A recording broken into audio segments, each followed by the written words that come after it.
नमस्कार, मी विजय कदम. लोकहित live news चॅनलमध्ये आपले सर्वांचे स्वागत. पाहूया आजच्या काही ताज्या घडामोडी. उमरखेड येथे श्री श्री परमहंस सद्गुरू संत फुलाजी बाबा वार्षिक आध्यात्मिक सत्संग व प्रवचन सोहळा संपन्न. दरवर्षीप्रमाणे याही वर्षी उमरखेड येथे मंगळवार दिनांक 4 फेब्रुवारी रोजी श्री श्री परमहंस सद्गुरू संत फुलाजी बाबा सिद्ध महायोग पीठ धर्म सेवा समिती सिद्धेश्वर संस्थान पटनापूर मंडळ जैनूर तालुका उटनूर जिल्हा आसिफाबाद तेलंगणा आध्यात्मिक सत्संग व प्रवचन सोहळा संपन्न झाला. या कार्यक्रमाला अनुसूचित जमाती मोर्चा महाराष्ट्र अध्यक्ष तथा माजी आमदार उत्तमराव इंगळे साहेब, वामनराव फुलाजी बाबा इंगळे पटनापूर, तुकाराम जाधव उटनूर, संभाजी मुरमुरे, नामदेव मुरमुरे व वाकोडे साहेब यावेळी मंचावर उपस्थित होते. मंचावरील उपस्थित मान्यवरांच्या हस्ते फुलाजी बाबा यांच्या प्रतिमेचे पूजन करून दीप प्रज्वलन करण्यात आले.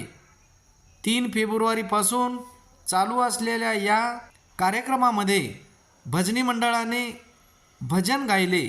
यावेळी उपस्थित मान्यवरांनी व भक्त महिलांनी संत फुलाजी बाबा यांनी सांगितलेल्या ध्यानधारणाबद्दल मार्गदर्शन केले. या ठिकाणी उमरखेड व परिसरातील शेकडो महिला पुरुष भक्तांची उपस्थिती होती. यावेळी महाप्रसादाचा कार्यक्रम ठेवण्यात आला होता. या कार्यक्रमाचे सूत्रसंचालन देवराव पोटेसर यांनी केले. श्री श्री श्री संत फुलाजी बाबा यांच्या दरवर्षीच्या कार्यक्रमाच्या निमित्तानं या आपल्या परिसरातील सर्व आलेले भक्त मंडळी, त्याचबरोबर महिला भगिनी, दरवर्षीप्रमाणे हा कार्यक्रम 4 फेब्रुवारीला या ठिकाणी होतो आणि या कार्यक्रमाच्या निमित्तानं या परिसरातील येणारे सर्व भक्त मंडळी यांना या ठिकाणी संत फुलाजी बाबा ज्या आपल्यामध्ये असताना ते स्वतः या ठिकाणी मार्गदर्शन करत होते, प्रवचन करत होते. प्रवचनाच्या माध्यमातून आपल्या लोकाला जनजागृती आणि व्यसनमुक्ती असे बरेचसं काही त्यांनी तेलंगणा महाराष्ट्र या 2 राज्यामध्ये प्रचंड प्रमाणात त्यांनी कार्य केलेलं आहे. या ठिकाणी त्यांचे लहान चिरंजीव आमचे वामनरावजी, त्याचबरोबर आमचे तुकारामजी सर, आमचे बुरके पाटील, आमचे वाकोडे साहेब, आडे साहेब, दुधोळे साहेब, चिरंगे साहेब, संभाजीरावजी, अन्य सर्व मंडळी. आपल्याला माहीत आहे की या ठिकाणी ध्यान मार्गाच्या माध्यमातून बऱ्याचशा लोकांना प्रचंड अनुभव आलेले आहे. कारण ध्यानाच्या माध्यमातून आज या ठिकाणी 2 महिलांनी त्यांचा अनुभव या ठिकाणी सांगितला. खऱ्या अर्थानं ध्यानामध्ये जी ताकद आहे ती ताकद फार मोठी ताकद आहे. तुमचं आयुष्य वाढवणारी ताकद आहे. आज या ठिकाणी तुम्हाला जे काही रोग असतील किंवा काही व्याधी असतील त्या ध्यान मार्गाच्या माध्यमातून निश्चितच कमी होतात आणि पुढे आयुष्य तुमचं निश्चित वाढू शकते. आपल्याला माहीत आहे की या ठिकाणी आपल्याला आपल्या आयुष्याचं तेवढं फार महत्त्व वाटत नाही. आपण जन्माला आलो, आपण लहानाचे मोठे होत चाललो आणि आपल्याला आपल्या जीवनाचं महत्त्वच कळत नाही. परंतु या ठिकाणी जेव्हा आपलं जीवन जगत असताना जेव्हा मृत्यूच्या काळापर्यंत जेव्हा राहतो आणि आखरी क्षणाला जेव्हा मृत्यू येण्याची आपली पाळी येते आणि आपल्याला त्याची जाणीव होते की आपण आता जाणार आहोत, तेव्हा माणूस म्हणते की आपलं जीवन आपण चाललो. म्हणजे माणूस असा तडफडतो किंवा माणसा हा शरीराला किती आपलं महत्त्व आहे हे त्यावेळेस लक्ष देते. परंतु चालू काळामध्ये जर आपण या वयामध्येच जर आपण आपल्या शरीराकडे लक्ष दिलं, महिला असो पुरुष असो, आपल्याला माहीत आहे की आपलं जीवन हे फार मोठ्या वर्षानुवर्षानंतर मिळालेलं असेल असा एक माझा अंदाज आहे की माणूस जन्माला येणं हे इतकं महत्वाचं आहे की याच्या एवढं मोठं जीवनच दुसरं कोणतं होऊ शकत नाही.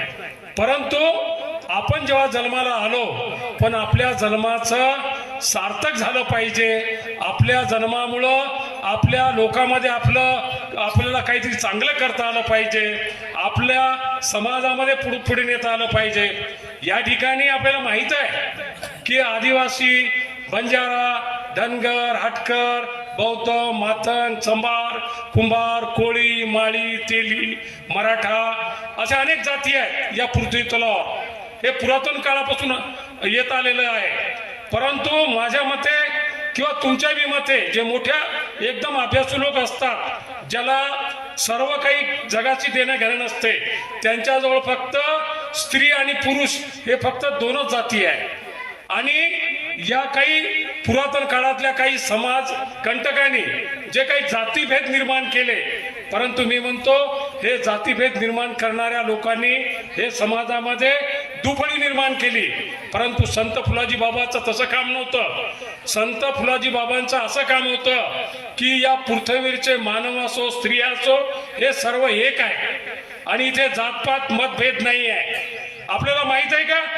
मला सुद्धा माहित नाही की मी जन्माला आंध आदिवासी जातीमध्ये येणार आहे याची जाणीव मला होती का? मला नाही माहित. आणि हे तुम्हालाही माहित नाही आणि कोणालाच माहित नसते की कोण कोण्या घरात कोण्या जाती धर्मात जन्माला येणार आहे. हे आपल्या हाती नसते, हे ईश्वराच्या हाती असते. आणि सर्व काही जे असेल तो फक्त ईश्वर आहे वरचा. आणि मधला जो दुवा ईश्वरापर्यंत आपल्याला म्हणजे पाठवणारा किंवा ईश्वराचं दर्शन जे घडवणारा जो दुवा आहे ते संत फुलाजी बाबा होते. संत फुलाजी बाबा सुद्धा एक मानवरूपी जन्माला आलेले होते. मानवरूपी त्यांनी जन्म घेऊन त्यांना ते दृष्टांत झाला, त्यांना ईश्वर प्राप्ती झाली. आणि या ईश्वर प्राप्तीच्या माध्यमातून त्यांनी तेलंगणा, आंध्र आणि महाराष्ट्र या 3 राज्यामध्ये प्रचंड प्रमाणात काम केलं. आणि असं काम केलं की बिना निस्वार्थी जिथे कुठं त्यांना बोलावलं तर त्यांची 51,000, 1,25,000 अशी फी वगैरे काही नव्हती. ते विना मूल्य त्यांनी काम केलं, सेवाभावी. आणि समाजसेवक स्त्री आणि मानव या दोनच जातीवर त्यांनी हे कार्य केलेलं आहे. परंतु त्यांचं कार्य प्रचंड मोठं आहे. हे सूर्य चंद्र असेपर्यंत त्यांचं कार्य कधी विसरणार नाही आहे.